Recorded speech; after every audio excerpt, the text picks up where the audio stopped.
Welcome to another cozy episode of the Methodcast, the space where we get real about freedom, addiction, and the surprisingly simple ways we can reclaim our lives. Grab a warm drink, lean back, and let's have an honest heart to heart.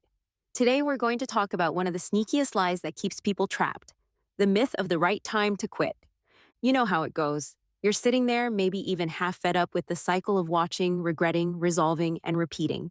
There's a part of you that knows it's time to stop, but then that little voice pipes up. Maybe tomorrow. Maybe next week. Let's wait until the stress dies down. Let's not quit on a Wednesday. It's always something, right? The Easy Peasy Method calls this for what it is: procrastination, driven by fear, masked as planning. It's a tactic of the addiction itself. The book says it best: you don't need willpower to stop. You only need the clarity to realize there's nothing to give up. And that clarity is exactly what gets clouded when we convince ourselves to wait for the perfect moment. Let's unpack that. Why do we wait? Because part of us still believes there's pleasure in porn, that we'll be deprived, that quitting is a sacrifice, so we imagine we'll be better equipped to handle that sacrifice later, when we're stronger or less stressed. But here's the kicker: this illusion of future readiness is exactly what maintains the cycle. It's not preparation, it's paralysis. Think about it. Have you ever delayed breaking up with someone you knew wasn't right for you?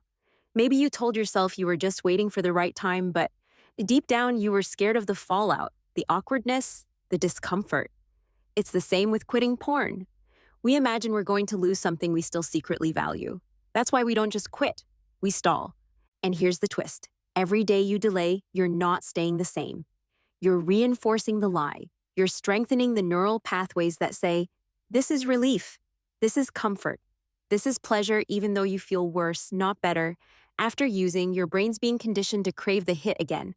Dopamine spikes, novelty chases, a false sense of escape, all from pressing play on a screen. The Easy Peasy method doesn't sugarcoat it. It explains how the addiction is cunning, not because the user is weak, but because the drug is deceptive. The craving is not a physical pain, it's the sensation that something's missing. And we keep trying to fill that missing space with a substance that only deepens it. That's why waiting to quit doesn't make it easier, it makes it harder. Let me give you some real-world examples. There's Jake, who always said he'd quit after his exams. The exams passed. He said he'd quit when he got a girlfriend.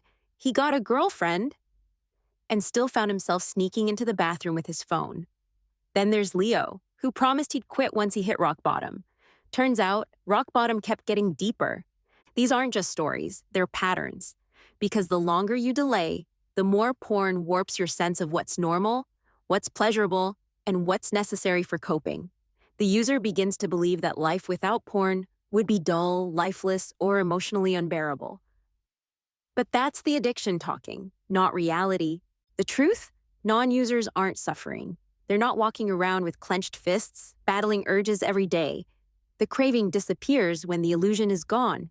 Easy Peasy says it clearly: there is no such thing as a non-user craving porn. It's the belief that you're losing something that creates the discomfort. So let's talk about perfectionism, because that's another trap. A lot of users don't quit because they want to do it right. They want to start a 90-day challenge, read all the forums, meditate daily, journal. And hey, those things aren't bad, but they're not the reason you're stuck. The reason is you still believe there's something to give up, that you'll miss it. But you won't, because porn doesn't actually add anything to your life.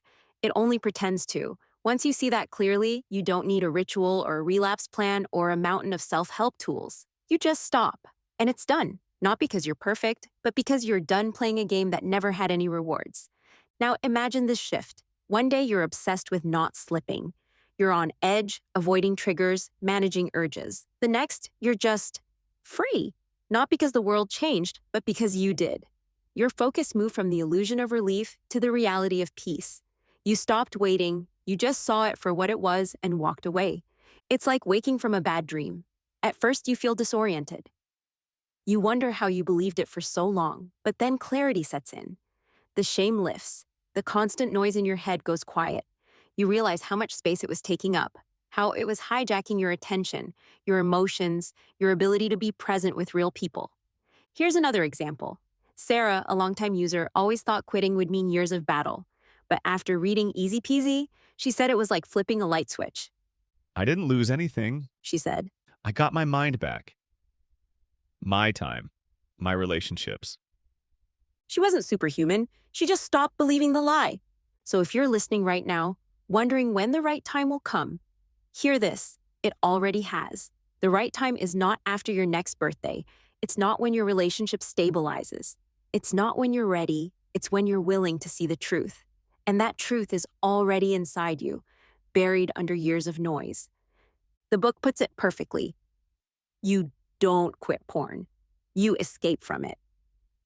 It's not about loss, it's about liberation. Every minute you delay, you're not preserving your comfort. You're prolonging your slavery.